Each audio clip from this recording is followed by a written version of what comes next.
Thanks, Jay, and welcome everybody to the SoCal Car Scene Podcast. That's right, this is your host, Dean Morash, and we're stoked to have as our guest an LA car storage and YouTube sensation, Shawn Davis. Shawn currently owns and operates Autotopia, a very successful high-end automotive storage facility in lovely Burbank, California. Autotopia is one of LA's highest-end auto storage businesses, featuring a lounge, area with pool and poker tables. Autotopia gives clients a full service facility to store their precious vehicles, as well as a great place to hang out and gab about cars, music, etc. In 2017, Shawn expanded by partnering up with his good friend Paul Welsh and began shooting footage of some of the cars in his facility, as well as those being built by the fabricators in the neighborhood for his new YouTube channel, AutotopiaLA. He began to monetize the channel 6 months in and hit 60,000 subscribers in under 2 years. Now, Autotopia LA is among the fastest growing automotive based YouTube channels out there. Hey, thanks for joining us on our podcast today, Shawn. Yeah, man. Good to be here with you guys. Right on. So, Shawn, there's so many things we could talk about, but I want to just get it right out there. It's so awesome to have somebody like yourself that's our guest that owns and operates a car storage business in SoCal. We're kind of rare birds, right? But how much do you enjoy this business? And when you're at a social gathering, like you're at a party or something, and people ask you what you do, and you tell them, what kind of looks do you get? What's funny, I've changed when I describe it. I've changed the name of, like, when I tell people what I do, because everybody always asks, I tell them I'm an automotive caretaker. And then they go, "What is that?" And then it leads to the discussion of, because I actually think that's more accurate than just car storage. To me, kind of paints this picture of, you put your car in a concrete warehouse and it gets dusty and it sits there like, like an old bottle of wine being stored or something. And I think what we do here is a bit different than that. We're 7 days a week. We never leave our clients hanging with wanting to get their car out or get it back in. Their car's always clean. Tire pressures have been checked. It's been on a battery tender. Um, there's so many little pieces that play into it, that so when my clients show up to take their car out or bring it back, they just feel like everybody gets treated like they're a rock star, and so I love it. And it's always a funny party discussion, because pretty much nobody else is doing what we're doing. I mean, there's Right. so few facilities in Southern California doing this type of business. What where Jay and I struggle is wanting to expand on your thought of just basic raw storage. We come up with terms like valet or white glove or concierge, and then we start sounding all snooty tooty. And we don't need to do that, but really that's what this is that you're doing. I mean, this is everything and anything a customer needs for care around their vehicle. You're delivering it, right? Absolutely. I mean, daily, everything from, like, just leading up to this podcast was a client bringing back a few cars that he just drove in with friends from Colorado. Then he's taken off. He's going to be back in a couple of hours. It's getting him to the airport, getting his car back here. While that's going on, I've got a car being finished up right now, a Porsche GT3 I need to pick up later this afternoon. And it's Friday, and every Tuesday and Friday we put up a 5 p.m. episode for our YouTube channel. So there's so many pieces going on at all times, and I love it because the honest truth is, it never gets boring, and rarely am I repeating myself daily. It's something different every day, other than cool cars and cool people. That's awesome. Well, maybe we should address the elephant in the virtual room, Shawn.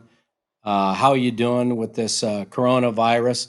And how are you and your loved ones holding up? And these are extraordinary times. I think I'm older than you are, unfortunately, and I've never seen anything quite like it. So, how's everybody doing? Yes, so far so good, which is obviously good news. My parents live down in your neck of the woods, and they're Yep. kind of staying put. They're healthy, but they're both at that age where they would be at risk if they were to contract it, especially my mom with respiratory issues.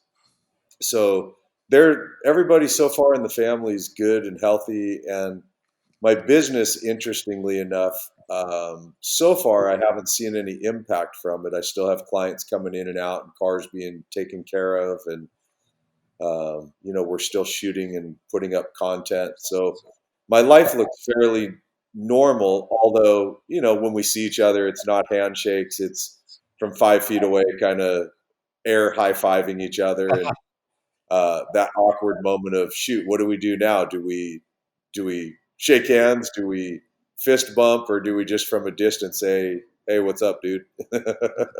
Back up, Jack. Yeah, but it is and I don't, obviously we don't want this whole podcast to be about it, but it is so in the air right now. So I think it's something that, although my life is staying fairly normal, gratefully, I say that, Yes. there's still an erring towards the cautious side. I'm washing my hands more than usual, and I'm already kind of a clean freak. So it wasn't a freak out to me that there was no hand sanitizer available, because I always keep a few bottles at my shop and at my house and in my cars. And, I kind of like to keep my hands clean anyways. So, The first people that listen to this podcast might be heading to your house for filling up their bottles, Shawn. So just a warning on that. Well, glad everybody's healthy. Jay and I are healthy, as well as our family. So we're just grateful. Good. Don't know what's in store, but we're just thankful to, have our health. Yeah. I'm taking I'm taking the one day at a time approach right now, because I think if I try to think about next week, next month, there's just too many variables at play right now. So I'm all I know is today's been a great day, and the rest of it looks like it'll be great. Tomorrow Awesome. I'll deal with it when it shows up. Right. Well, cool. That's how us car guys are. We expect the unexpected, and so maybe we're better positioned. Hey, let's get back to storing cars, the business of that. How did it get started? And as I kind of recall, you and I have talked about this, or maybe I talked with your dad about it, but your brother was using that building to store his own collection, and then you took it from there. But anyway, that's a very thumbnail sketch that I have. Why don't you tell everybody what that story is all about? I think it's a fascinating. Yeah, it's crazy how it all came to be, and trust me, daily I kind of giggle at what my life has turned into. But I was a working touring musician for most of my life. I had a big record deal with Sony that failed, a record deal with a company down in Austin that failed. Ultimately, the career in music, although I did some great stuff and had a lot of cool stuff happen, it was ultimately a failure in the end. And so at 45 years old, I decided to no longer tour and chase the music thing, and didn't know what I was going to do. And I called my brother, trying to get a job. He brokers real high risk insurance, makes a lot of money doing it. And I tried to get a job doing that, and he laughed at me and said his business would eat me alive in a day. But he said, hey, I've got this warehouse and all my cars over there, and I don't have time to deal with them because I'm too busy, running my company. So maybe you could go take care of cars, use some of your entertainment contacts to get cars and films, and help to offset the cost. Because, at the time he had this whole warehouse to himself, and it was kind of his man cave. And so I started working for him. Then he started trimming back his collection and focusing more of his money on motorsports. And as he did that, the shop was almost empty. He was considering either selling the building or leasing it out. And I ended up taking it over, and taking it from where there was about 12 cars at that time to I've been up to completely full at 60 cars. I'm down now to about 52 cars, and just took the place over and kind of ran with it. And it's become my little sanctuary life that I've created, where I'm surrounded by these wonderful people. With the diversity of cars in here range from crazy high-end lowriders to full pro touring and resto mods, exotics, luxury brands. It's really, as a car guy, it's kind of a little bit of heaven, to walk into a building where there's such a radical variety that you wouldn't see it in any one collection, this Right. level of variety of cars. And I love it. I really do. what happens to Jay and I once in a while, you know, we stay in the office for the most part until, we're busy moving cars, getting one ready to get picked up or something like that. And then um, once in a while, a prospect will come in and they're like, oh my gosh, the car's in here. And it's great to see it through other people's eyes because you Yeah, forget about it. It's probably like living right on the beach. And you're like, yeah, that's right. It's an amazing eclectic collection. yeah, And it's a great reminder how amazing and how diverse the car culture is. yeah. It is. It's and I have cars in here that I don't have any passion for. It's just not my flavor of car. But it's part of what I love about our car culture, our car community in general, is that the guy that loves a McLaren can hang out with a guy that loves a lowrider just as much as the guy that's a purist muscle car guy versus the guy that's a full resto mod 1,000 horsepower car guy. Right. So it's I've never seen anything quite like it. That no matter what your economic background, racial, sexual preference, kind of anything, it gets equalized when we find ourselves with that similar passion for things that are automotive. Yeah, it's well said. Well said. We all have that common car DNA, if you will. Hey, Yeah, go back to your musician life just for a minute. So you did this. I understand you did rock and roll and country, and in yeah. the 80s and 90s thereabouts. And that sounded like a lot of fun. Quote unquote. You said it wasn't completely successful, but Yeah. so tell us, how did you know when it was over, and how much fun were you having? And come on now, I've looked at those pictures. Was that a perm? What was going on there, dude? Seriously, was that the real hair? I need to know.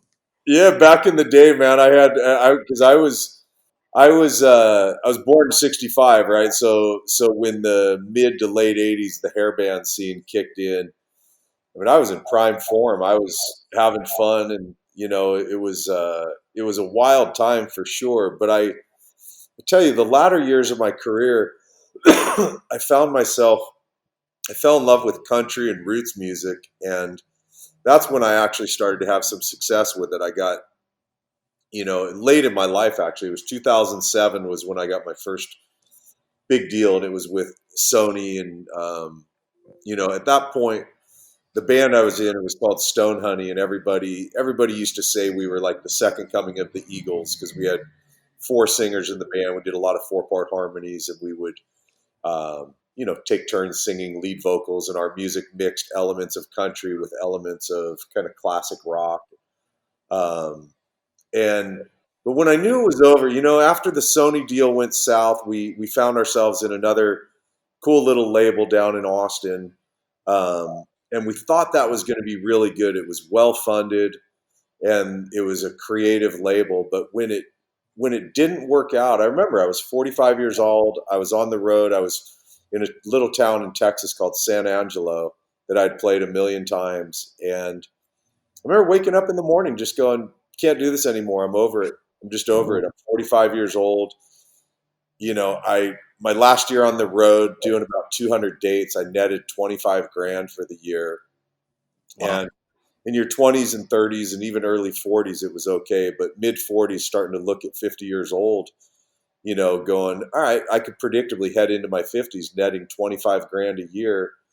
And I guess if I really, really still loved it, I probably would have done it. But I was over it. I was ready for something new. All I'd done was played music my entire life. And I was just kind of tired of it. I was tired Yeah. of standing on stage listening to some drunk yell out, "Play Sweet Home Alabama."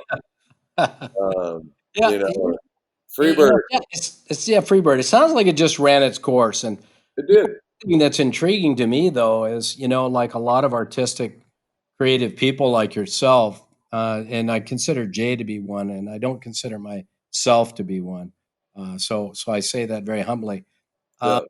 do you think that creativity and your music side has impacted your current situation, not just with the car storage, but more interesting in this video world that you find yourself in with your YouTube success? I feel like there's a thread there, and I'm not sure what to make of it. But have you put some thought into that? Is this another way to for you to capture that constant need to create? Absolutely. Yeah. It really is that. I mean, when Paul and I started this thing, we really didn't have a clue. He had done product photography. He had never done video before.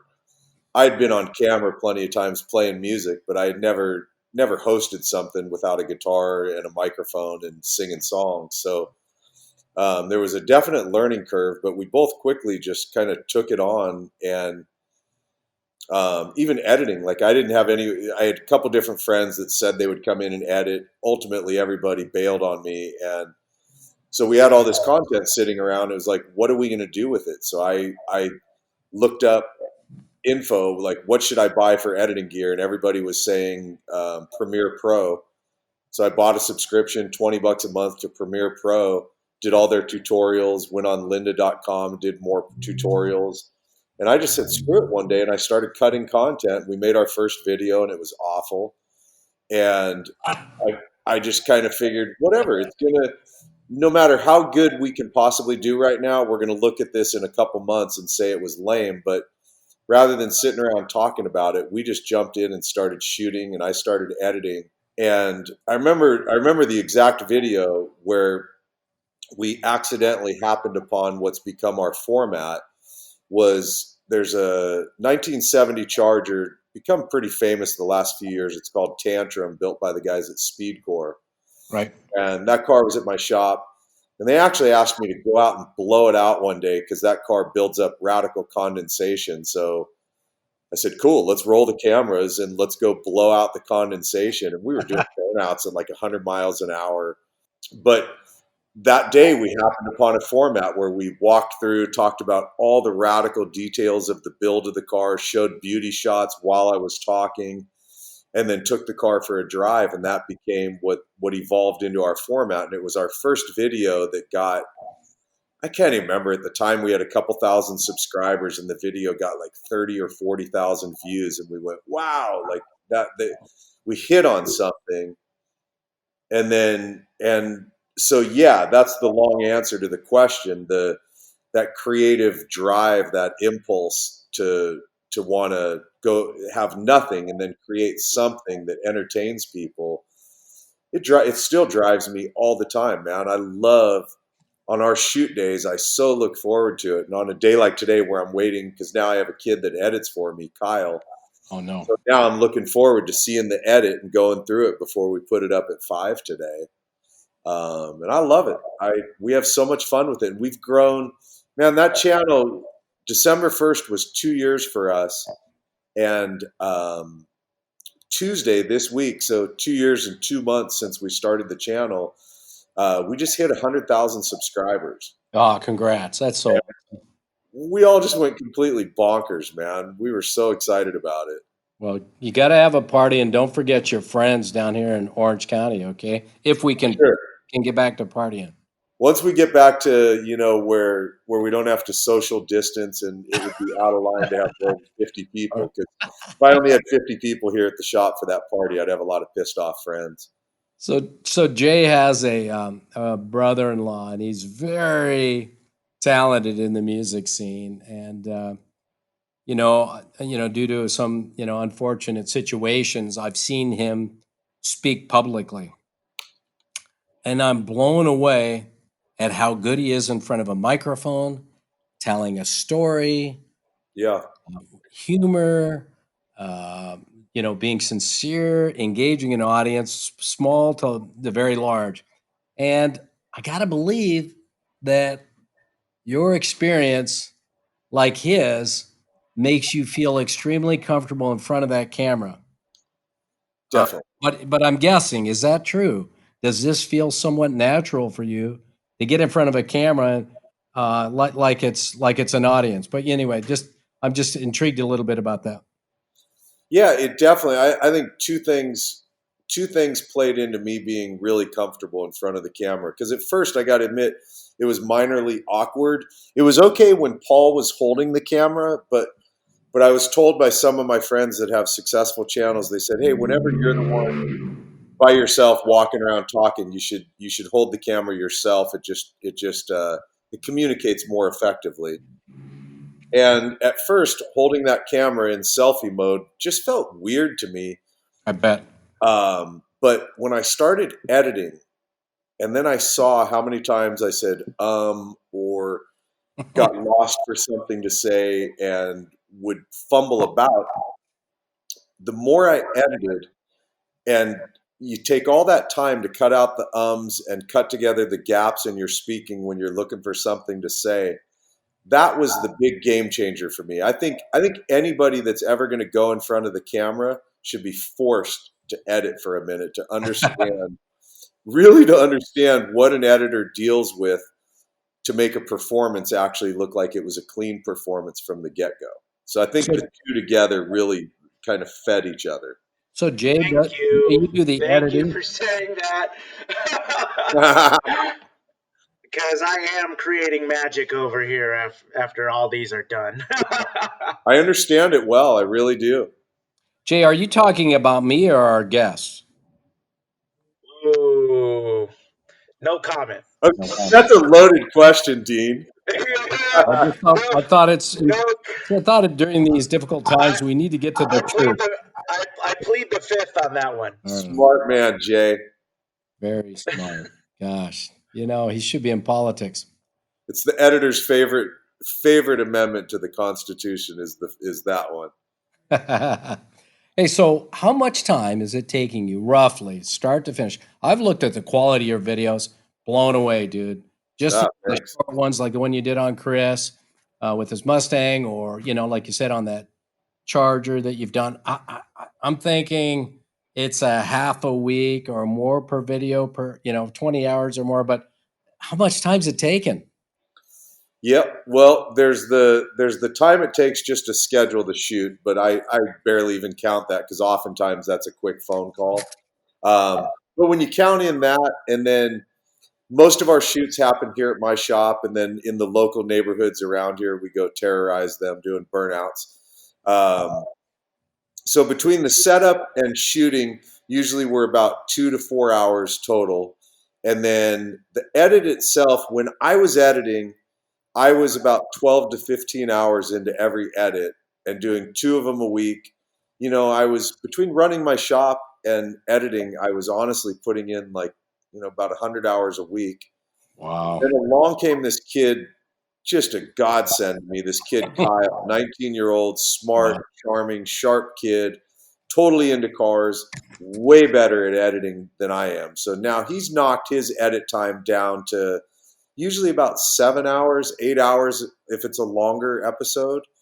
So total time going in would be, we're about 15 hours, I would bet you, into each episode, probably somewhere around there. Well, it's no surprise to me based on the quality and the caliber and that's why I think that you're getting such a strong reception online and why you've got so many followers and you've grown so quickly. It's not just the content, it's the quality. I think you've got a great style and a personality that comes through in your videos as well. And so, hey man, as a fellow car guy, we love when somebody's personality adds to the flavor of the content. Ah, thanks, man. Thank you. Yeah, I'm proud of what we put out. I genuinely am. Paul's gotten really good at shooting. Kyle's great at editing. I get so lucky with the people we get on the channel, from car owners, race car drivers, builders. I love shooting with builders, guys like Steve Strope or Jason at Timeless Customs, the Speed Core guys, the Ring Brothers. Uh, Absolutely love getting to shoot with those guys, because now you get to hear, when you got a 65 Mustang that the only thing left from 65 is the A pillars, you get to hear from the builder what all went into the chassis, suspension, engine, trans, the metal work that was done, all the fabrication. Those guys to me are, they're just such a cool form of artistry, taking metal and turning it into this object of beauty that you can do burnouts and donuts in and go drive and have fun. I'm mesmerized at what the great builders do. So, Shawn, what are you seeing with these great builders that you're hanging around with all the time, as far as trends are concerned, when it comes to fabrication, handling, performance? Are there some themes that you're seeing that are pretty consistent, or is it changing so much? It's like 6 months ago it was 750 horsepower, now it's 1,000, and a year ago it was superchargers, now it's normal aspiration. What are you seeing out there that for the rest of the car crazy people in the way of trends? Yeah, well, one big one that we saw over the last year or so is 2 years really is 1,000 horsepower became the new 500 horsepower. If you got 700 or 800 horsepower, people are going like it's not a lot, which I think is completely absurd. So we've definitely gotten into this big horsepower age. We've also gotten to the point where engine bays, there's no wires anymore. You almost don't see plumbing anymore. That's a trend. But I think the big movement that's starting to happen, SEMA was a real indicator of it this last year, is that we're starting to see what's been done since the era of Boyd, I would say, and Chip after him, and then came the Ring Brothers and all these other brands, is we're seeing the resto mod approach that's been done on American cars primarily. We're starting to see that approach happen in European cars more and more. No There kidding. was there was there was a couple of cars actually done by guys down in Orange County, down in Stanton, um, a center seat 550 Porsche Spider, not a real one, obviously. And then there was a two-seater parked right next to it in the Toyo booth. And it definitely took on elements of American resto mod, but applied to a European car. There was that green E30 BMW with all the crazy piping in the engine, wide-bodied diffusers, a lot of elements that you would see done by all the builders I've mentioned, but now being applied to Euro cars. Well, Dave Kindig did that Gullwing Mercedes Benz and probably shocked Perfect and example. pissed off a lot of purists in the Mercedes car enthusiast department. My friend Rich owns that car, dude, He and does? yeah, sooner or later we're gonna. He lives up in Silicon Valley. It's the only reason we haven't shot that car yet. But Awesome. that's a perfect example, and any purist that gets pissed off about that car should do their research because it's a fiberglass car. Rich actually owns a real uh, a real Gullwing Mercedes, also one of the most rare ones on the planet. I mean, that car it was a one owner car until he bought it, and but he was smart enough to, rather than completely just bastardize a really good one, they made it out of fiberglass. So you got the look. It's got an LS Nice. motor in it. It's got a roadster shop chassis underneath. I mean, that's a full blown pro touring car, but it's packaged in a Gullwing Mercedes. I Wow. absolutely love that approach, and I think we're going to see more of that. Different friends. I've got a couple buddies that are hardcore, big deal designers in the automotive space, and they think that's the move. Especially my buddy Sean Smith, who's designed for Ring Brothers and Celine and Speedcore, and I mean, my God, so many different people he's done designs for.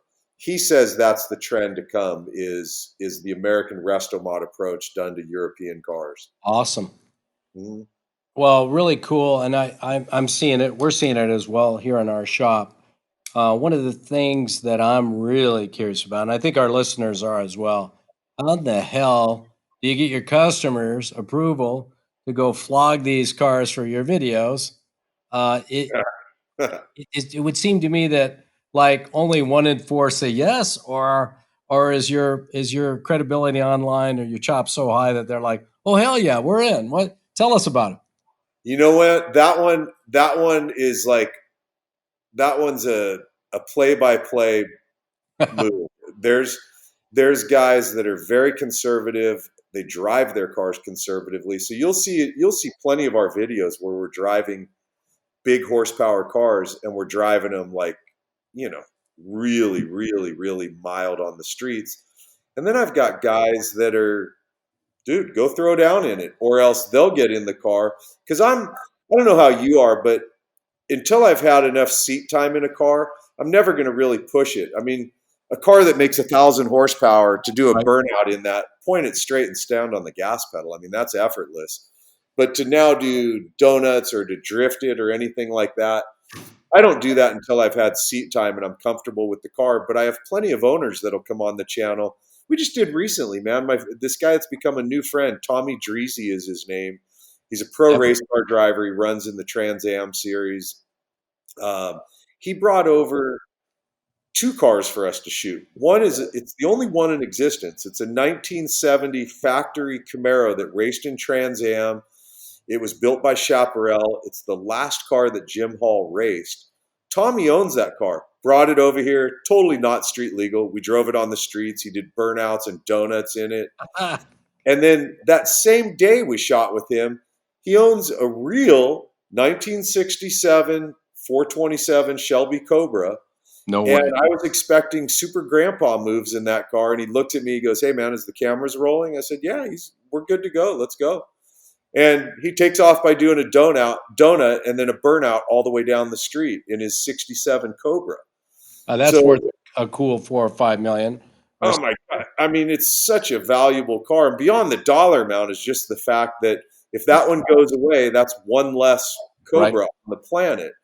So it's always, I'm always real kind of, I approach it real lightly with people. And I always let them know that, hey, we don't have to throw down. We can drive totally cool because we're showing a wonderful car. And I don't mind if it's not doing burnouts and donuts.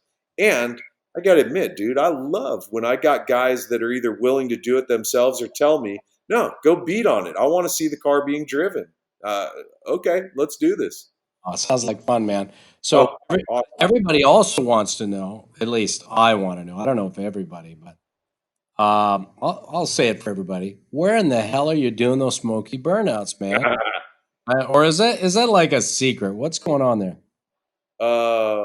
Well, how do I answer this? So there is a spot nobody knows where my shop is unless you've been here. My address doesn't show up anywhere. I dare any of you guys listening to find my place because you'll come up with an address that'll take you to a total decoy spot. I heard But you had to where go my building between. actually, I heard you had to go between 2 train stations to find it or something. it's pretty hard to find my spot. I do that because I think it's a better way to keep my building secure and keep the cars here secure. Right. But my neighborhood is a little bit of a mecca for cars. I have in my complex, my neighbor Dennis builds all the Fast and Furious cars, as well as he's been doing them since Tokyo Drift and on through 9. They just finished shooting. Jay Leno's a block away from me. Rod Emery's a couple miles away. Singer Porsche's a couple miles away. Hollywood Hot Rods is right around the corner. Tim Allen's right around the corner. So we have this kind of quiet little car mecca going on over here that nobody really knows. We're just industrial area. There's an area right out in back where it's just riddled with donuts and burnouts. And they're not all from me. Like that's good. I can't take credit for them all. And even the local cops, if we're in that spot, because it is private property, I've had cops pull up and go, "What are you guys doing?" We tell them we're shooting and we're on private property.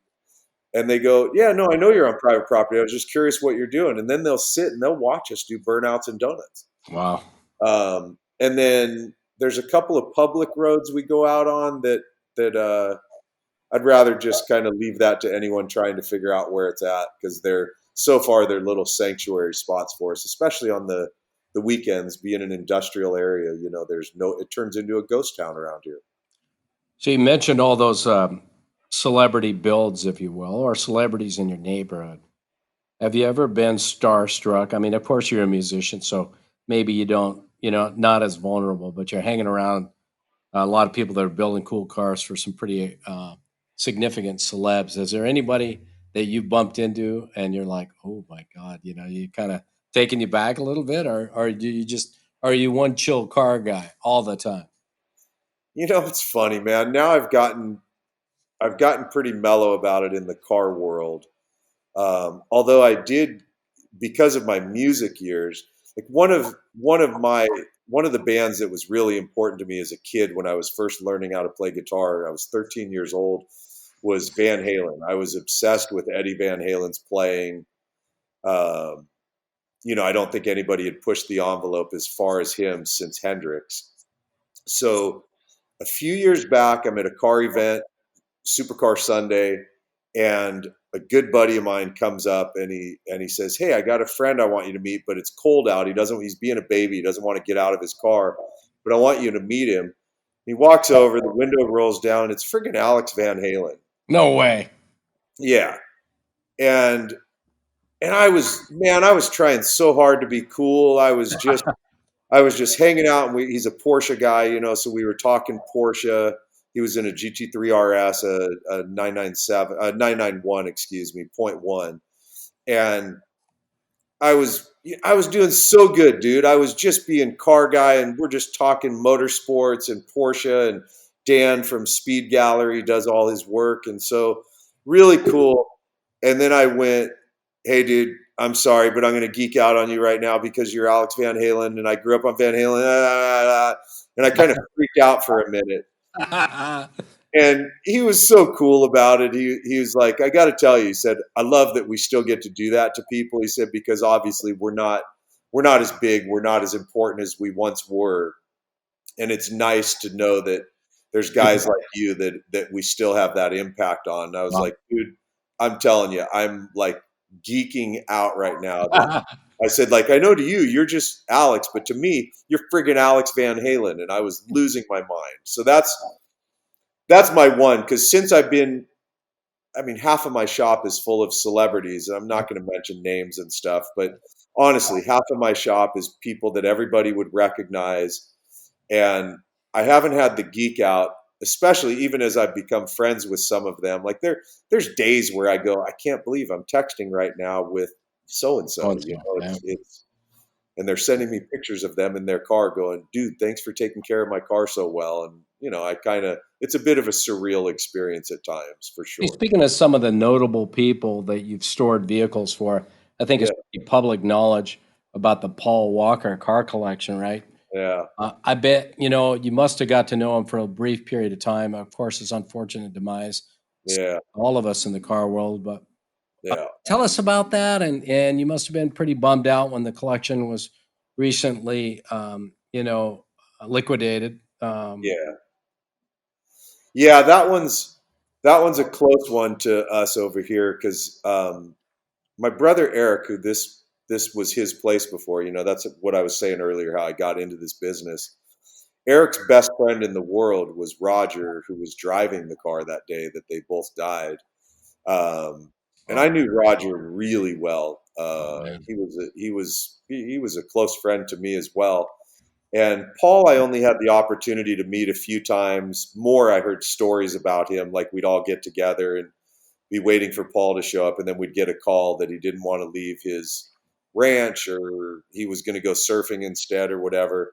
But I got to hang out with him a few times. He was genuinely a nice, very down-to-earth guy.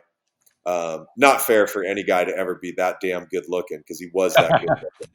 Yeah. But I did get to know those guys, especially Roger. And a couple days after the accident, I was one of the few people pulling cars from the old AE building, and we were getting everything out of there that wasn't, long story, I'm not even going to get into it, but all of the Paul cars came out of there and they came over here.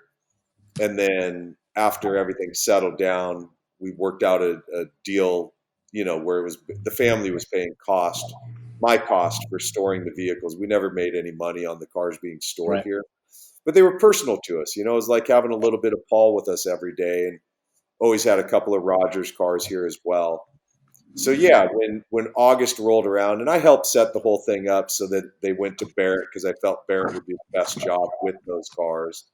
And they did a phenomenal job. I mean, the whole collection sold for more than double what their real world value was. Wow. And here's the funny one. Long story made a little longer because I'm a storyteller, is I was at Barrett Jackson for the auctions. I was a bit hungover Sunday morning because we celebrated big Saturday night after all the BMWs sold, and we were just shocked at the values they were selling at. So I'm driving back from Arizona, a bit hungover, and I get a call from a guy saying, "Hey, um, I live kind of close to your shop, I think. I know you're in the Burbank area." And he said, "I just bought a couple of BMWs for Barrett Jackson." And I was like, "Huh, you just bought a couple of Paul's cars, didn't you?" And he said, "Yeah." And I was like, "Do you want a little history on those? Because I know more about them than anybody else that's alive currently." And sure enough, those two of those cars came back to my shop. So now I have this really cool young guy that bought the cars. He came over recently and drove the E30, and he hasn't driven the E36 lightweight yet. But yeah, so it was pretty neat to have a couple of those cars come back to the shop. And then one of our other friends bought one of Roger's cars, and that car lives here as well. So I still have a little bit of Roger and Paul here at the shop, which is awesome. Well, thanks for sharing that story with us and our listeners, because I think Yeah, that's it just shows you how intertwined we get with our customers.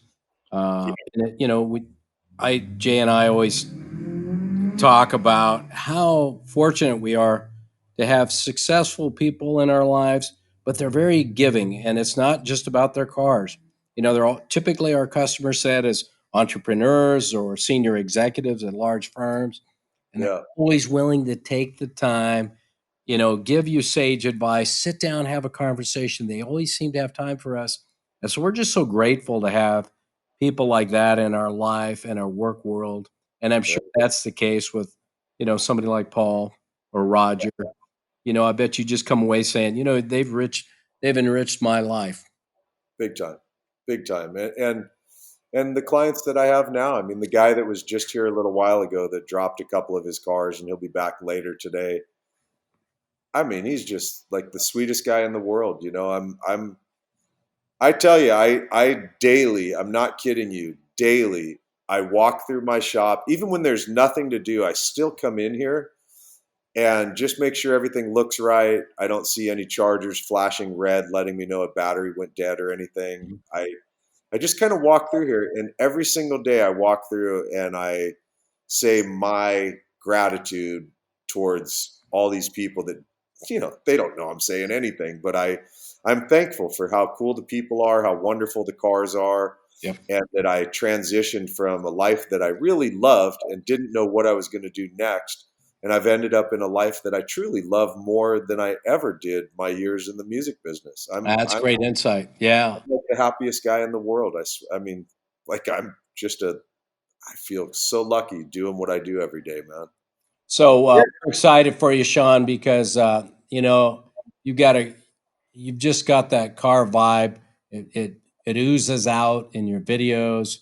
We're super pumped up about your success in your business that we're in, and we consider you a friend and a colleague.